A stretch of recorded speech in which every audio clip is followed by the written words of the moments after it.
du chancelier qui est secrètement un collectionneur, au président qui dépense des milliers de dollars en maquillage. Vous êtes-vous déjà demandé comment les dirigeants les plus riches du monde vivent leur vie à huis clos, loin des lumières, des caméras et des réunions publiques? Voici un aperçu de la vie secrète des dirigeants les plus riches du monde. Gurbanguly, Berdimuhamedov. De la clinique dentaire au palais présidentiel, le parcours de Gurbanguly. Berdimuhamedov témoigne de la nature imprévisible du destin. Berdimuhamedov est passé d'un emploi de dentiste à une vie luxueuse, avec une valeur nette d'1 million de dollars. C'est ce que j'appelle une bonne affaire.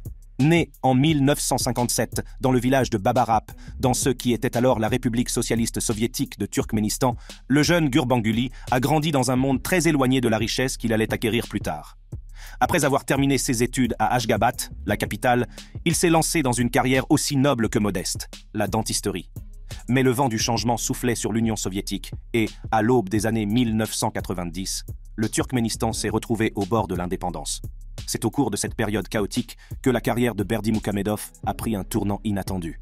Les compétences qu'il avait acquises en tant que dentiste, le souci du détail, la capacité à effectuer des coupes décisives, le leadership nécessaire à la gestion d'une clinique, s'appliquent parfaitement au monde de la politique. Il a occupé divers postes au sein du gouvernement, sa formation médicale lui offrant une perspective unique dans un océan de politiciens de carrière.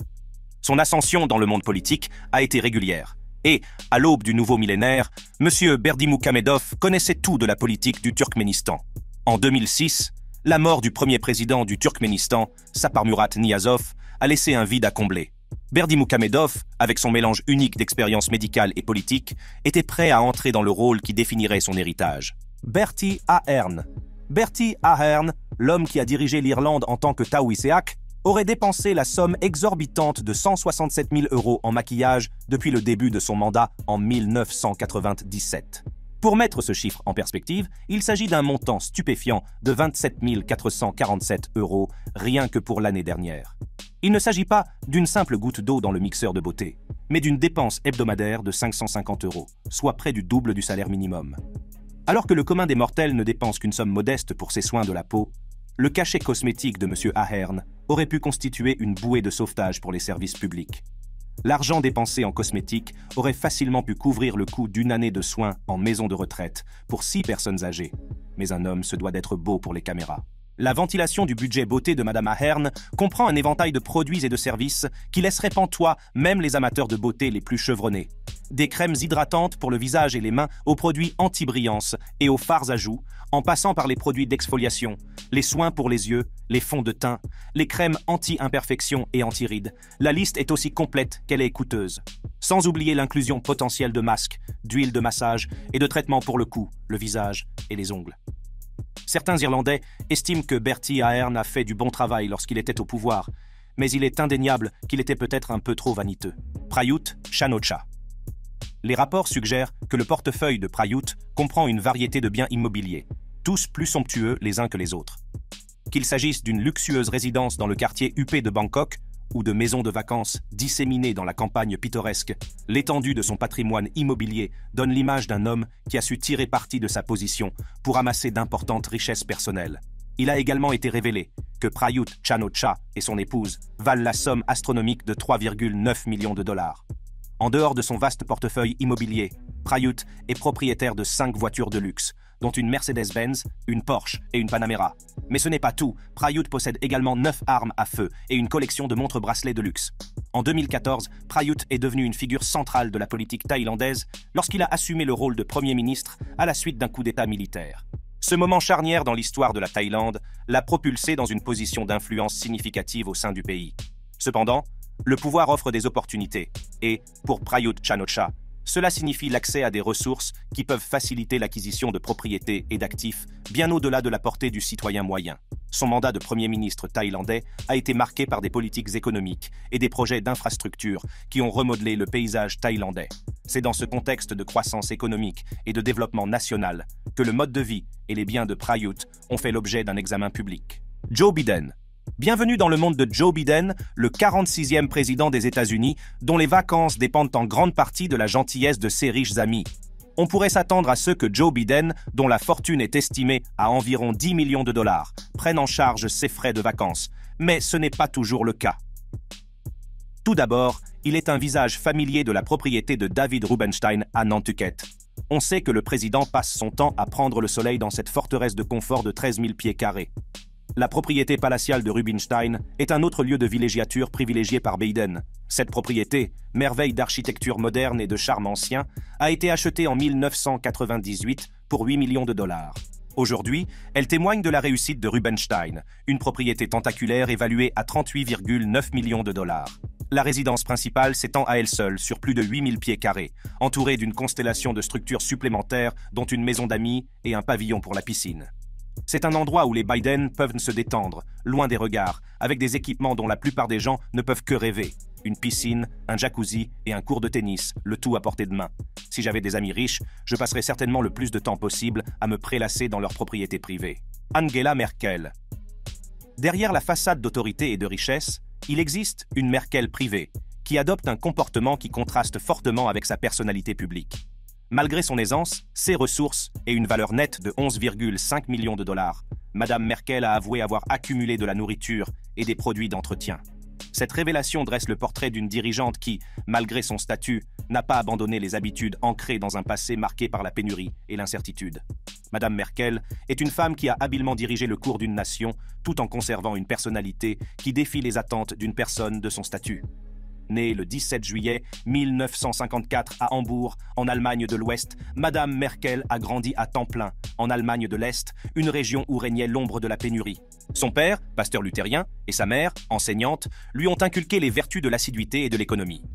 Gravissant les échelons politiques de l'Union chrétienne-démocrate, Madame Merkel a franchi les barrières historiques en devenant la première femme chancelière d'Allemagne en 2005. Son mandat, qui s'est étalé de 2005 à 2021, s'est distingué par sa brillante gestion de la crise de la zone euro, sa politique d'ouverture à l'égard des réfugiés et sa position ferme en matière de diplomatie internationale. Le style de leadership de Madame Merkel, souvent décrit comme prudent et méthodique, lui a valu respect et admiration, tant au niveau national qu'international. Benjamin Netanyahou.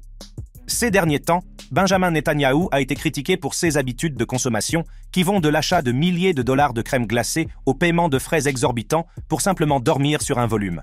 La carrière politique de Benjamin Netanyahou a commencé sérieusement dans les années 1980 et, en 1996, il avait inscrit son nom dans les annales de l'histoire en tant que plus jeune Premier ministre d'Israël. Son mandat s'est caractérisé par une ligne dure en matière de sécurité et une approche libérale de l'économie, qui a vu les marchés israéliens s'ouvrir et prospérer. Mais la prospérité du pays s'est accompagnée d'une surveillance accrue des dépenses personnelles de M. Netanyahou. Les chuchotements ont commencé par des murmures dans les couloirs du pouvoir, des récits d'un style de vie qui semblait en contradiction avec l'image d'un fonctionnaire. Des histoires de costumes coûteux, de cadeaux luxueux et de frais de voyage qui font froncer les sourcils sont apparues. Le public, qui voyait depuis longtemps en M. Netanyahou une figure de résilience et de rigueur, a commencé à s'interroger sur le contraste entre les indulgences personnelles de leurs dirigeants et les sacrifices collectifs de la nation. La surveillance s'est intensifiée lorsque des rapports ont fait surface au sujet de la résidence du Premier ministre. Les allégations de dépenses exorbitantes pour le ménage, de la crème glacée au service de nettoyage, ont donné l'image d'un homme qui ne lésine pas sur les moyens pour assurer son confort personnel. Les chiffres étaient stupéfiants. Des dizaines de milliers de dollars auraient été dépensés pour la restauration et l'entretien, le tout financé par le contribuable. Le penchant de M. Netanyahou pour les voyages a également été examiné à la loupe. Ces voyages à l'étranger, souvent jugés nécessaires pour des affaires d'État, ont été accompagnés de détails sur des logements somptueux et des entourages coûteux. Un incident particulier a attiré l'attention du public. Netanyahou a dépensé une somme stupéfiante pour installer un lit sur un volume. Mais bon, un homme a besoin d'un sommeil réparateur. Volodymyr Zelensky. Depuis sa première apparition en tant qu'artiste, Zelensky a gravi les échelons jusqu'à devenir président de l'Ukraine. En dehors de l'écran et derrière le bureau du président, la vie de Zelensky était tout aussi captivante. Il vivait dans un monde de luxe que peu d'Ukrainiens pouvaient imaginer. Son succès lui a permis d'avoir un style de vie rempli de tous les atours de la célébrité. Voitures coûteuses, vêtements de marque et événements exclusifs. Pourtant, malgré sa richesse, Zelensky a gardé un lien avec les luttes quotidiennes et je suis sûr qu'il a encore une ou deux blagues dans ses manches. Depuis peu, Zelensky dispose d'une fortune de 20 millions de dollars et est connu pour être non seulement un président apprécié, mais aussi une icône culturelle. L'histoire de Volodymyr Zelensky commence dans la ville industrielle de Kryvyi Rih, située au cœur de l'Ukraine. Né le 25 janvier 1978 de parents juifs, Zelensky grandit dans un paysage soviétique au bord d'un changement monumental. L'effondrement de l'Union soviétique et l'indépendance de l'Ukraine au début des années 1990 ont transformé le monde de Zelensky. Le jeune Volodymyr assiste à la naissance d'une nation en quête d'identité, une toile de fond qui influencera plus tard ses récits comiques et politiques. C'est en participant à des concours de comédie locaux que Zelensky a commencé à se faire connaître. Son esprit et son charme sont indéniables et il devient rapidement un artiste de premier plan. Il ne tarde pas à cofonder une troupe comique connue sous le nom de Kvartal 95. Le roi Harald V. Le couronnement du roi Harald V a été un spectacle grandiose, avec l'élégance et la splendeur qui sied à un roi. Pourtant, même s'il a revêtu la couronne et possède une fortune de 30 millions de dollars, son cœur reste attaché à l'océan. Au cours de ses années de formation, le roi Harald V de Norvège a développé un lien profond avec la mer, une passion qui allait devenir l'un des traits marquants de sa vie. Sa carrière navale a commencé par son service dans la marine royale norvégienne. Son dévouement aux tâches maritimes était évident, car il conciliait les responsabilités liées à sa naissance royale et les exigences du service naval. L'affinité d'Harald pour l'eau s'étend au-delà de ses obligations militaires, puisqu'il devient un marin accompli, participant à de nombreuses régates et faisant preuve de prouesse qui démentent son statut royal. En tant que jeune prince, ses compétences en matière de voile n'étaient pas seulement pour le spectacle. Elles étaient compétitives et affinées jusqu'à la perfection. En 1964, Harald a représenté la Norvège aux Jeux Olympiques de Tokyo en participant à l'épreuve de voile de la classe Dragon. La passion d'Harald pour la voile n'était pas une activité solitaire, c'était une affaire de famille. Il naviguait souvent avec son père, le roi Olav V, et ses frères et sœurs. Ensemble, ils ont participé aux championnats d'Europe, aux championnats du monde et même à la prestigieuse régate de la semaine de Cowes sur l'île de Wight. La carrière navale de Harald progresse en même temps que son rôle dans la monarchie. En 1991, il monte sur le trône en tant que roi Harald V après la mort de son père, le roi Olav V. Emmanuel Macron. Avec une valeur nette estimée à environ 76 millions de dollars, Emmanuel Macron est un homme dont l'ascension au sommet de la politique française a été fulgurante. À 39 ans, il est devenu le plus jeune président de l'histoire de France, symbolisant l'espoir et le changement pour beaucoup, mais ses habitudes de dépenses ont récemment été critiquées. Des rapports ont fait surface selon lesquels, au cours de ses 3 premiers mois en tant que président, M. Macron a dépensé une somme d'argent étonnante en services de maquillage. Au fur et à mesure que M. Macron s'installe dans son rôle de président, la grandeur de sa fonction devient évidente. Les dîners d'État, les sommets internationaux et les réunions avec les dirigeants du monde entier étaient à l'ordre du jour. Le palais de l'Élysée, avec son décor royal et ses siècles d'histoire, a servi de toile de fond à la présidence de M. Macron. La perception du public était un mélange d'admiration et de curiosité. Cet homme représentait la magnificence de l'État français, mais son mode de vie, comme on allait bientôt le découvrir, était un sujet de discorde. Les médias français, toujours vigilants, commencent à scruter les dépenses du président. Une révélation ne tarde pas à faire l'effet d'une bombe dans le pays. Les chiffres de ces dépenses en maquillage étaient stupéfiants, et la réaction du public ne s'est pas fait attendre. Les médias sociaux se sont déchaînés, et la presse s'est emparée de l'affaire, s'interrogeant sur la nécessité d'une telle dépense à un moment où de nombreux Français sont confrontés à l'incertitude économique. Les détracteurs de M. Macron a souligné son passé dans les cercles d'élite de la finance et du gouvernement, suggérant que son style de vie s'inscrivait dans la continuité de la classe dirigeante déconnectée. Ses partisans, en revanche, ont fait valoir que l'image du président était un aspect essentiel de sa représentation internationale de la France. Teodoro Obiang Nguema Mbasogo. Au cœur de l'Afrique centrale, la Guinée équatoriale est au sommet d'une vaste richesse pétrolière, mais son histoire est entachée par des histoires de violation des droits de l'homme et d'extravagance.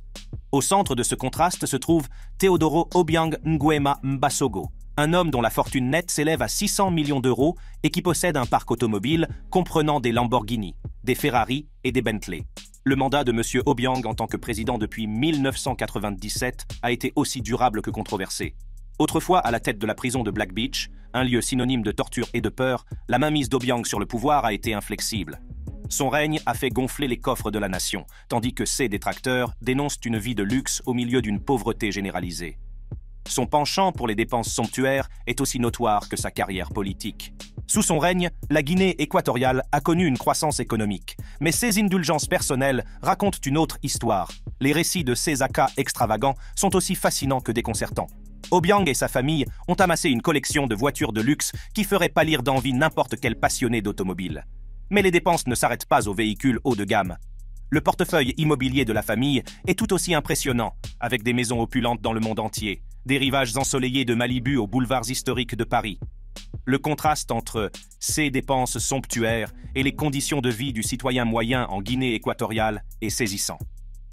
Alors que le président et ses proches se prélassent dans le luxe, de nombreux habitants du pays luttent contre les difficultés de la vie quotidienne. Abdallah II de Jordanie. Avec un patrimoine estimé à environ 750 millions d'euros, la situation financière du roi Abdallah II est aussi impressionnante que sa lignée. Des galas étincelants aux flottes de voitures de luxe, en passant par les jets privés et les résidences palatiales, les habitudes de dépenses du roi sont un exemple de vie somptueuse dans un pays imprégné d'histoire ancienne. Son style de vie somptueux comprend des voyages aux quatre coins du monde et l'organisation de somptueux festins dans sa demeure royale, chaque événement dépassant le précédent par son extravagance. Né le 13 janvier 1962 à Amman, la capitale, Abdullah II bin al-Hussein n'est pas un enfant comme les autres. Il est né dans la royauté, fils aîné du roi Hussein de Jordanie et de la princesse Mouna al-Hussein. Son enfance a été marquée par l'éducation et l'entraînement militaire, comme il sied à un futur roi. En 1999, le roi Hussein est décédé après un long règne mouvementé. La nation est en deuil et les yeux du monde entier se tournent vers celui qui montera sur le trône.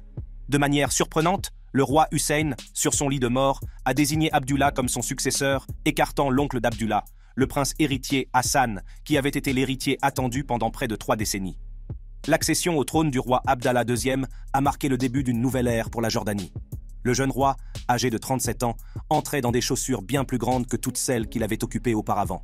Avec le poids d'une nation sur les épaules, Abdallah II a dû faire face à la tâche monumentale de guider la Jordanie dans le labyrinthe de la politique du Moyen-Orient et de l'amener au XXIe siècle.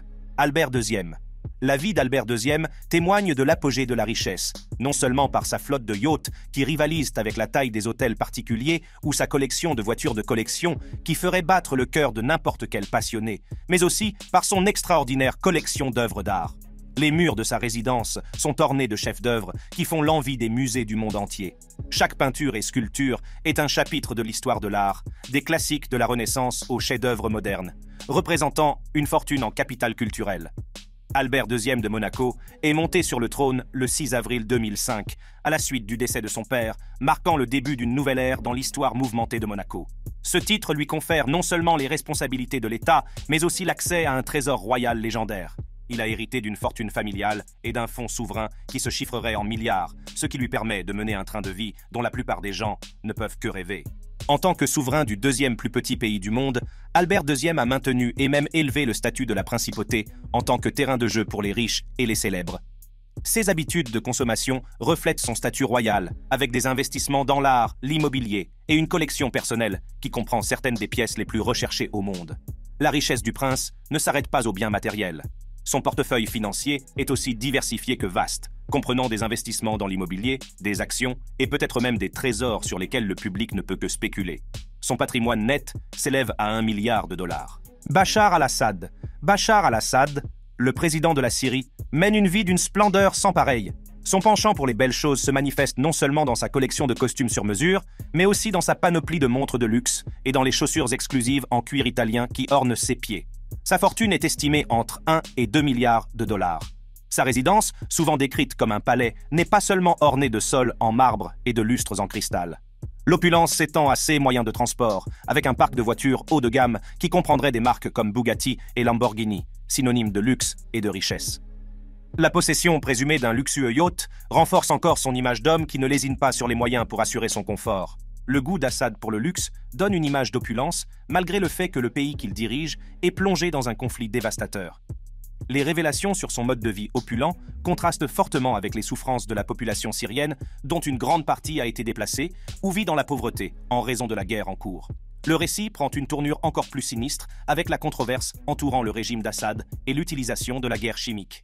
La communauté internationale a accusé Assad d'avoir autorisé des attaques chimiques contre son propre peuple, y compris l'utilisation de gaz sarin et de chlore. Ces attaques ont fait de nombreuses victimes, et les images obsédantes de civils souffrant ont choqué le monde entier. Les conséquences de ces attaques chimiques ont laissé une marque indélébile sur l'atrocité humaine, suscitant une condamnation générale et soulevant des questions sur l'étendue de la brutalité du régime. Mohamed bin Rachid Al Maktoum. Dans le cœur chatoyant de Dubaï, ville synonyme de luxe, se dresse le Zabil Palace, une résidence si grandiose qu'elle ne peut appartenir qu'au cheikh Mohamed bin Rachid Al Maktoum, dont la fortune s'élève à 4 milliards de dollars. Avec 150 chambres, une grande salle de bal et bien plus encore, le Zabeel Palace est conçu comme un mélange harmonieux d'art islamique traditionnel et de style contemporain. Les sols en marbre mènent à de hauts plafonds ornés de mosaïques complexes, tandis que les finitions plaquées or reflètent le soleil du désert, baignant le palais d'une lueur chaude et luxueuse. Au-delà des murs du palais se trouve un zoo privé où vivent des espèces exotiques dans des jardins méticuleusement aménagés. Aussi magnifique que cela puisse paraître, la splendeur du Zabeel Palace n'a rien à envier au luxe tranquille de l'île de Zaya Nourey. Nichée dans le golfe Persique, cette île privée est un paradis isolé, accessible uniquement par bateau ou par hélicoptère. Une retraite pour l'élite, où l'intimité est primordiale. L'île compte 32 villas privées, chacune étant un sanctuaire de paix, avec sa propre piscine à débordement, se fondant harmonieusement dans les eaux azurées de la mer. Le cheikh Mohammed bin Rachid Al Maktoum a également une passion pour les courses de chevaux qui le distingue vraiment des autres. Ses dépenses dans le domaine équestre sont stupéfiantes, des millions étant consacrés à l'acquisition des meilleurs chevaux, des meilleurs centres d'entraînement et des meilleurs champs de course.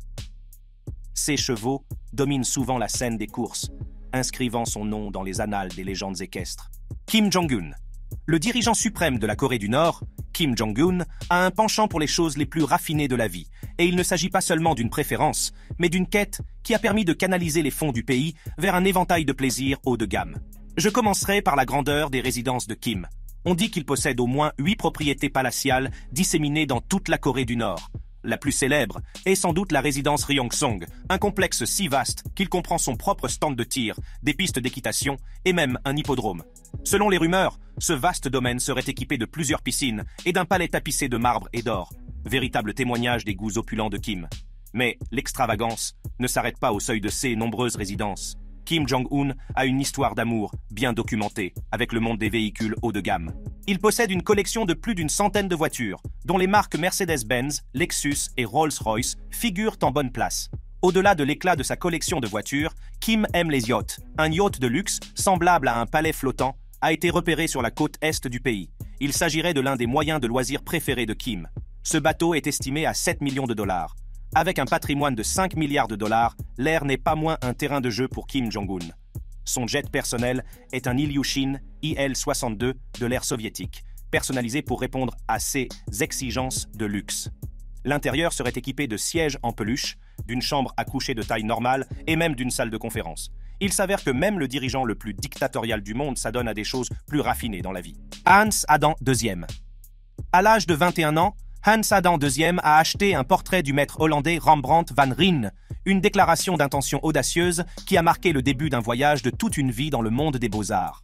Au fur et à mesure que la collection du jeune prince s'enrichit, sa réputation de connaisseur des arts s'accroît. Chaque pièce est un chapitre soigneusement choisi d'un récit qui s'étend sur plusieurs siècles. Hans Adam II ne se contente pas de collectionner des œuvres d'art. Il tisse un héritage, fil d'or par fil d'or. Dès son plus jeune âge, Hans Adam II a été immergé dans un monde où l'art n'était pas une simple décoration, mais un dialogue avec l'histoire. Son père, collectionneur d'art passionné, lui a inculqué une profonde appréciation de la tapisserie culturelle de l'Europe. Les murs du château de Vaduz, la demeure ancestrale de la famille, étaient ornés d'œuvres de Rubens, Van Dyck et d'autres maîtres. La graine de la passion pour l'art plantée par son père s'est épanouie lorsque Hans Adam II a commencé à constituer sa propre collection. Sa première acquisition importante est une indication claire de sa vision et de son goût. L'approche du prince en matière d'art était aussi stratégique que passionnée. Il cherchait non seulement à préserver mais aussi à enrichir la collection, en acquérant des œuvres qui résisteraient à l'épreuve du temps, tant par leur beauté que par leur valeur. Ces acquisitions n'étaient pas de simples caprices, mais des investissements calculés dans le capital culturel. Il est actuellement le propriétaire de la deuxième plus grande collection privée d'art au monde, avec une valeur nette de 8 milliards de dollars. Mohammed bin Salman. Mohammed bin Salman, souvent connu sous ses initiales MBS, n'est pas seulement le prince héritier d'Arabie Saoudite. Il est aussi l'une des personnalités les plus influentes du marché immobilier mondial, avec une valeur nette de 25 milliards de dollars. MBS aurait acheté le château Louis XIV, une propriété à couper le souffle, pour plus de 300 millions de dollars. Cette maison, considérée comme la plus chère du monde, est située entre Versailles et Marly-le-Roi. Ce château est un palais moderne qui reproduit la grandeur du XVIIe siècle avec une touche du XXIe siècle. Le château possède des douves transformées en aquarium, un cinéma et une somptueuse salle de bal. En 2015, MBS a acquis un yacht appelé Serin auprès d'un magnat russe pour 400 millions de dollars.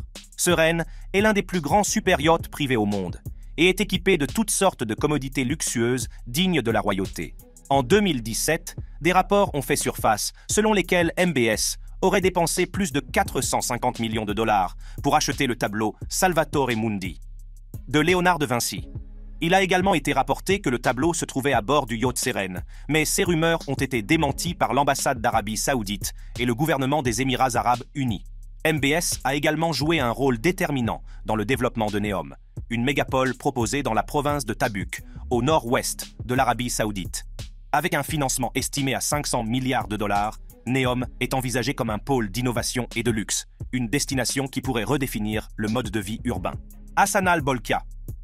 Au cœur du Brunei, une petite nation immensément riche, se trouve un trésor de véhicules de luxe appartenant à Hassan al-Bolkiah, le sultan dont le nom est devenu synonyme d'extravagance.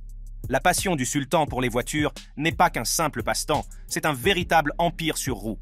Avec un nombre impressionnant de 7000 voitures de luxe garées dans ses garages, la collection témoigne de son amour pour les plus belles machines de l'industrie automobile. Il ne s'agit pas seulement de quantité. Chaque voiture est un chef-d'œuvre d'ingénierie et de design, un symbole de statut et de pouvoir. Le sultan possédait 600 Rolls-Royce, un chiffre presque impensable. Même moi, je n'en possède que 500. Les Rolls-Royce de la collection du sultan sont la quintessence du luxe, chacune étant fabriquée à la perfection, avec des détails sur mesure qui répondent aux goûts exquis du sultan.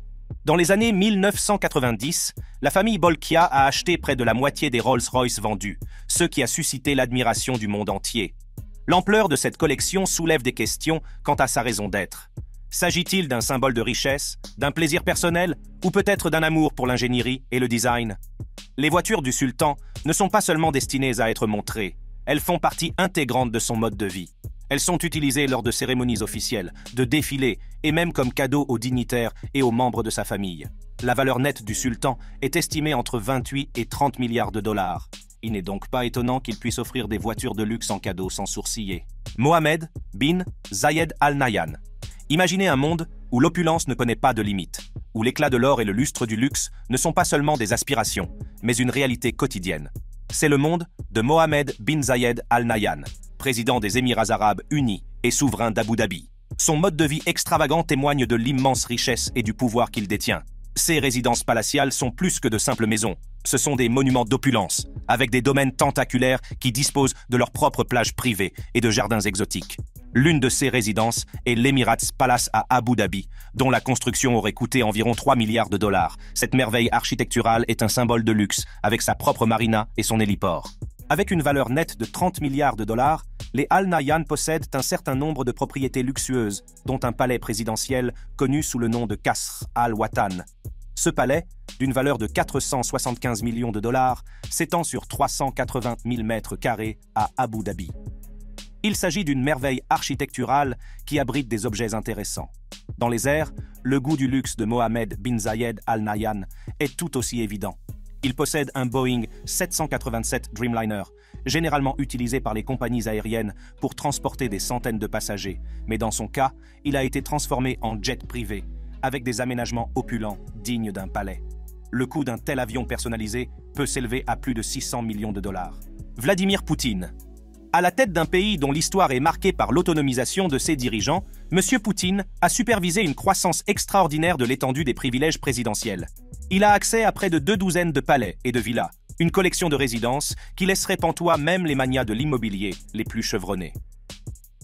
L'expansion des avantages présidentiels sous la direction de Vladimir Poutine est un récit d'excès et de droit, qui contraste fortement avec la personnalité stoïque et universelle qu'il présente au public. La grandeur s'étend au-delà des limites de la Terre. Une flotte de 58 avions se tient prête, non seulement pour le transport, mais aussi comme symbole de la puissance qui s'envole. Parmi eux, un Ilyushin 96 se distingue non seulement par sa présence imposante, mais aussi par son intérieur somptueusement aménagé par des bijoutiers avec des toilettes d'un prix de 75 000 dollars. La fortune de Poutine s'élève à 200 milliards de dollars. D'un côté, Poutine arbore l'image publique d'un dirigeant menant une vie spartiate. De l'autre, il voit la réalité d'un homme se complaisant dans un niveau de luxe qui semble presque dépasser l'entendement. Le mode de vie luxueux de M. Poutine contraste fortement avec la description qu'il a faite de lui-même en tant que galérien.